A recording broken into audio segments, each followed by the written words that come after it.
নূর ইস্যুতে এবার বিস্ফোরক একটি পোস্ট দিয়েছেন আল জাজিরার সাংবাদিক জুলকারনাইন সায়েদ। হামলার নিন্দা জানিয়ে তুলে ধরেছেন নানা সময় নূরের সাহসী ভূমিকার কথা।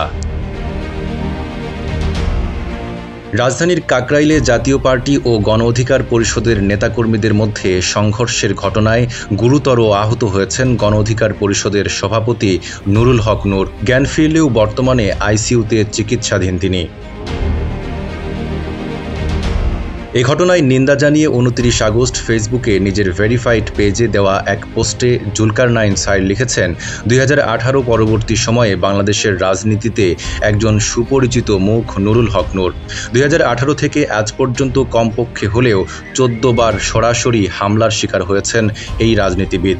কেবল শারীরিকভাবেই না, বিভিন্ন মহল থেকে তাকে ইসরায়েলি গোয়েন্দা সংস্থা, ভারতীয় গোয়েন্দা সংস্থা, এমনকি দেশীয় গোয়েন্দা সংস্থার চর হিসেবেও ট্যাগ দেওয়ার আপ্রাণ চেষ্টা করা হয়।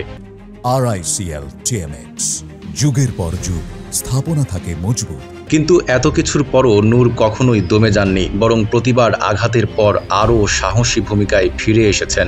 ইনশাআল্লাহ এবারও তার ব্যতিক্রম হবে না। যারাই আজ নূরের উপর এই নোংরা হামলার ধৃষ্টতা দেখালেন, তাদের প্রতি একরাশ ঘৃণা। এদিকে ৩০ আগস্ট সকাল ৭টা ৫ মিনিটে নূরের ফেসবুক পেজ থেকে দেওয়া এক স্ট্যাটাসে জানানো হয়েছে, নুরুল হক নূরের উপর গতরাতে হামলার পর এখন পর্যন্ত তিনি আইসিইউতে চিকিৎসাধীন। এখন তার কিছুটা হুঁশ ফিরেছে, সেই সাথে দেশবাসীর কাছে দোয়া চাওয়া হয়।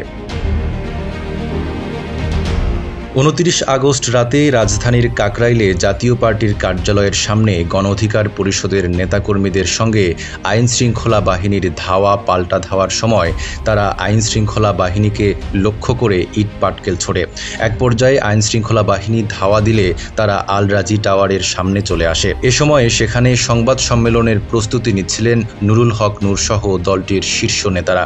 পরে সেখানে তাদের উপর লাঠিচার্জ করে আইনশৃঙ্খলা বাহিনীর সদস্যরা। ঘটনায় গুরুতর আহত হন নূর।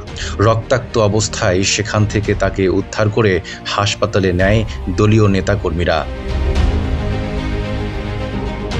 Desk report, Dhaka post.